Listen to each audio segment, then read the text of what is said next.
بہت سے لوگ یہ کہیں گے کہ بھائی یہ معجزات آج کل کیوں نہیں کثرت سے ہوتے، امام ہم سے آ کر کیوں نہیں ملاقات کرتے، ہم بھی تو چاہتے ہیں ملے۔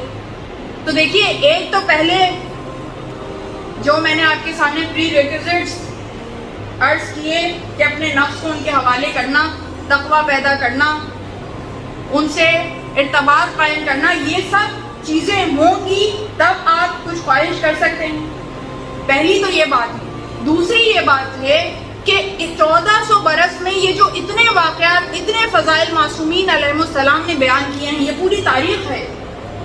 ان تمام تاریخ میں ہمیں انہوں نے یہ کنجی سمجھانے کی کوشش کی ہے کہ 1400 برس گزرنے کے بعد اب تمہیں ہماری مدد کی اس طرح ضرورت نہیں ہونی چاہیے کہ ہم آ کر مدد کریں۔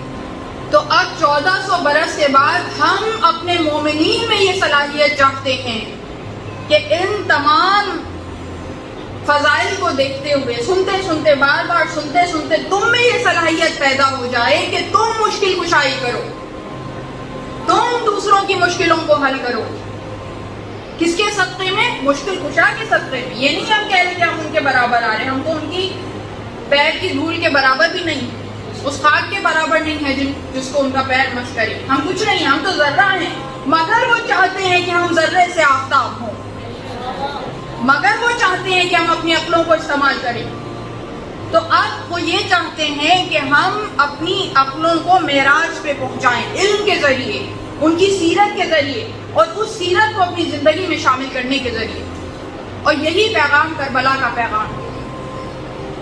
ہمیں جا بجا ایسی ہی شخصیتیں نظر آتی ہیں کہ جنہوں نے معصومین علیہ السلام کی سیرت کو اپنی زندگی میں ایسا شامل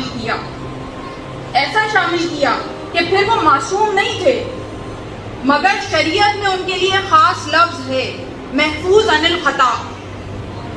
محفوظ عن الخطا یعنی انہوں نے اپنے کرداروں کو، اپنے نفوس کو اس معراج پر پہنچا دیا کہ اب انہیں کہا جاتا ہے کہ وہ ہر خطا سے محفوظ ہیں، خطاؤں سے اپنے نفوس کو پاک کر لیا، اپنے کردار کو پاک کر لیا۔